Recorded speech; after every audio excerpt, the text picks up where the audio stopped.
golaha mustaqbalka Soomaaliya oo maanta war-saxaafadeed ay soo saareen sheegay in ay aqbaleen gogosha xukuumadda federaalk Soomaaliya ee dhigtay iyagoo war-saxaafadeedkooda ku cadeeyay inay diyaar u yihiin shirweynaha qaran ee golaha xukuumadda federaalk Soomaaliya ay ku baaqday isla markaana dhinacyada ka qayb galaya ay markaasi diyaar u yihiin shuruudana ay ku xireen.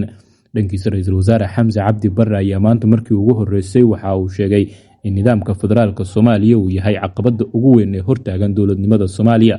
madaxweynaha Jubbaland Sheekh Axmed Maxamed Islaam Axmed Madoobe ayaa dhankiisa waxa uu sheegay inuu diyaar u yahay ka qaybgalka gogosha wada tashiga qaran ee xukuumadda Soomaaliya ay dhigtay.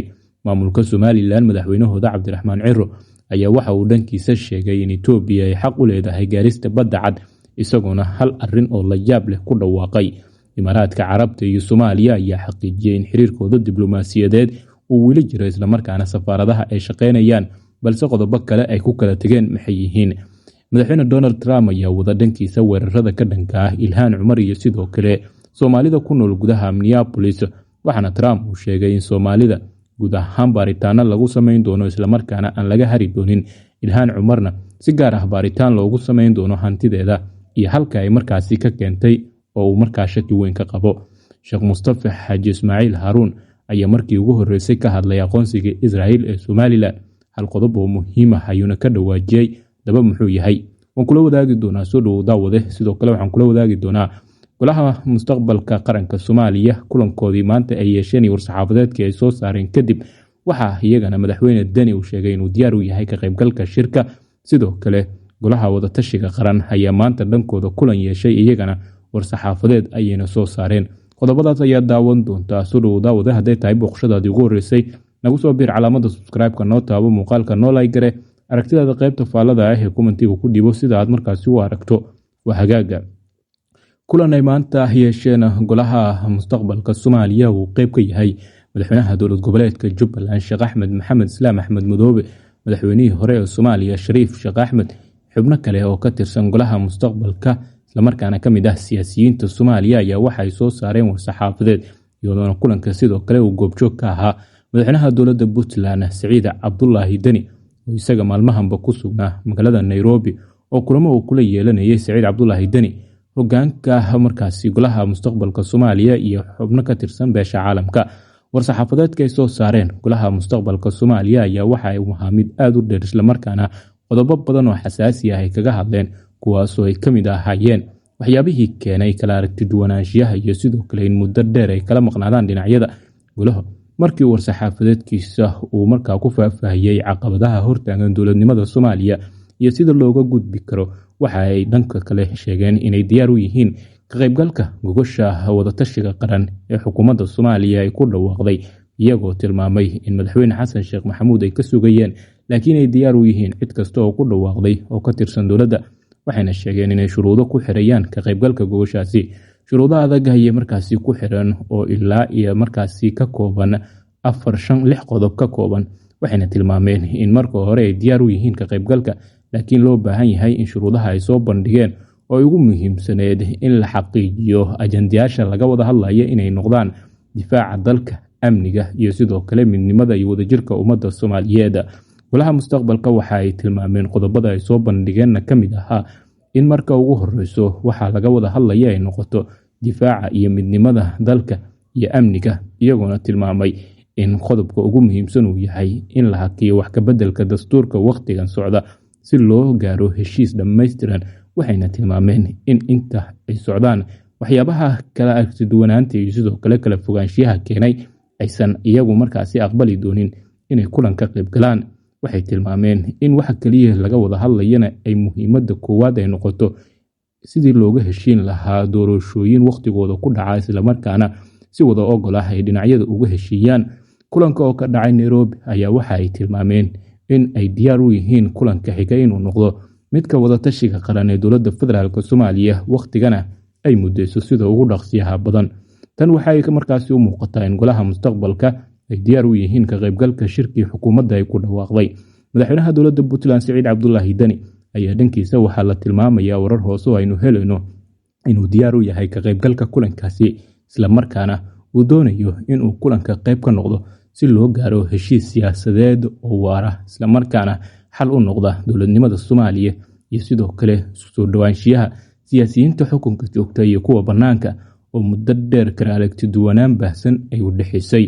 kulanka Nairobi ka dhacay waxa uu soo afjarayaa shakigii laga qabay in golaha mustaqbalka Soomaaliya ay diidi doonaan gogosha ay dhigtay xukuumadda federaalka Soomaaliya, maadaama iyaga madaxweyne Xasan Sheekh Maxamuud ay fariin u direen oo ahayd in madaxweynaha sida ugu dhaqsiyaha badan uu gogol wadatashi qaran uu ku qabto, taasoo loo arkayay inay diidi doonaan xafiiska ra'iisul wasaaraha warqadda ka soo baxday, balse waxaa muuqata in ay aqbaleen isla markaana ay soo dhaweeyeen oo hadda diyaar u yihiin ka qaybgalka gogosha wadatashiga qaran ee xukuumadda Soomaaliya ay ku dhawaaqday.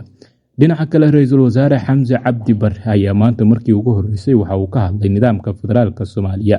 ra'iisul wasaare Xamse Cabdi Barre waxa uu tilmaamay in nidaamka federaalka Soomaaliya uu yahay caqabada hortaagan dowladnimada Soomaaliya tan iyo markii la gaaray heshiiska nidaamka federaalka Soomaaliya. Xamse waxa uu yiri kaliya waxaan ka dhaxalnay waa kala qaybsanaan iyo sidoo kale dowlad la'aan baahsan, waxaana uu noo horseeday caqabad aan la qiyaasi karin, waxaana la joogaa waqtigii dib u eegis lagu sameyn lahaa nidaamka federaalka. dhanka kale, Imaaraadka Carabta ayaa waxa uu markaasi u xaqiijiyay in weli ay jirto xiriirkii diblomaasiyadeed. dhankeeda dowladda federaalka Soomaaliya waxay sheegtay in weli uusan burburin xiriirkii diblomaasiyadeed ee kala dhexeeyay isutaga Imaaraadka Carabta kadib markii maalmo ka hor dowladda federaalka Soomaaliya ay gebi ahaanba baabi'isay heshiisyadii kala duwanaa ee isugu jiray dhaqaalaha, amniga, difaaca iyo sidoo kale maalgashiga iyo maaliyaddaba. in waqtigan uu weli jiro xiriirkii diblomaasiyadeed ee labada dhinac, isla markaana Soomaaliya iyo Imaaraadka Carabta xiriirkoodii diblomaasiyadeed uusan weli burburin, safaaradahana ay sidoodii u shaqaynayaan, welina aysan jirin xiriir diblomaasiyadeed oo meesha gebi ahaanba laga saaray, laakiin heshiisyadii kale gebi ahaanba meesha laga saaray.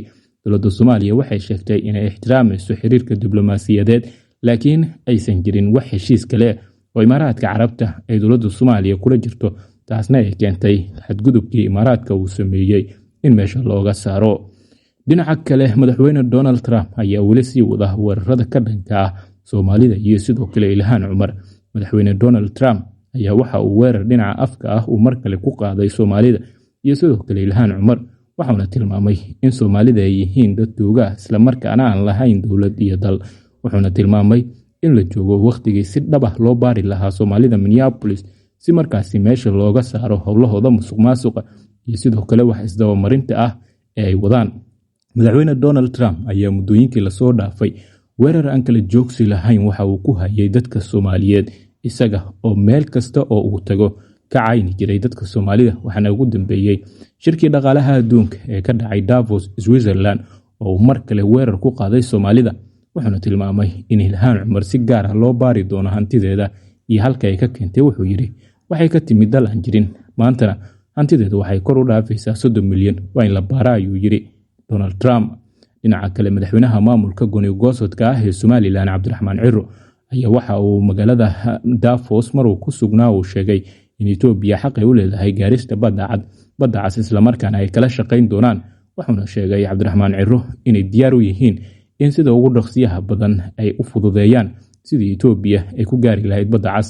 dad badan ayaa isweydiinaya Ciro ma wuxuu soo celin doonaa heshiiskiisa afgarad ee Muuse Biixi horey ula gaaray Abiy Axmed Cali. dhinaca kale, Sheekh Mustafa Xaaji Ismaaciil Haaruun oo ka mid ah culimada Soomaaliyeed ugu magaca iyo sidoo kale mansabka weyn bulshada dhexdeeda, isla markaana ka mid ah caalim si weyn u taxliiliya dunida iyo sidoo kale guud ahaanba caqabadaha jira, ayaa waxa uu markii ugu horeysay ka hadlay aqoonsigii la siiyay maamulka gooni-goosodka ah ee Somaliland ee kaga yimid dhinaca Israel. Sheekh Mustafa waxa uu yiri waxaa jira caqabado badan oo bulshada Soomaalida dhexdeeda iyo sidoo kale dhibaatooyin isku geysteen haba ugu darnaadaane kuwa koonfurta ee midnimada ku dhagan. Sheekh Mustafa waxa uu yiri adiga oo dulmi tabanaya haddii aad markaasi garab siiso kuwa kale oo dulmi waqti xaadirkan ku jira, waxay ka dhigan tahay in aan adiga lagu dulminin. dulmigaaga oo waqti badan uu ka soo wareegtay isla markaana la iloobay taariikhdii uu dhacay. haddii maanta ee dulmi sameynaysa aad garab istaagto, waxay ka dhigan tahay in aad adigu dulmi diyaar u tahay in aad u geysato dad kale oo Soomaaliyeed ama dad kale oo muslimiin ah. Sheekh Mustafa waxa uu yiri xiriirka iyo sidoo kale cilaaqaad kasta waxa uu keeni karaa caqabad weyn. dhanka kale golaha madasha wadatashiga qaran ee madaxweyne xasan sheekh maxamuud iyo madaxda dowlad goboleedyada qaar ayaa kulan yeeshay maanta, waxayna kaga wada hadleen arrimo badan, waxayna soo dhoweeyeen aqbalitaanka madasha wadatashiga qaran ee aqbashay gogashii loo dhigay iyo sidoo kale inay markaasi kasoo qayb gasho. waxayna tilmaameen inay ka shaqayn doonaan sidii loo gaari lahaa heshiis waara oo dhab ah oo dhammaystiran. wixii kasoo kordha guud ahaan wararkeena dambe ayaad ku daawan doontaan qodobadan. muuqaalka like saar, aragtidaada qaybta faallada ku dhiibo.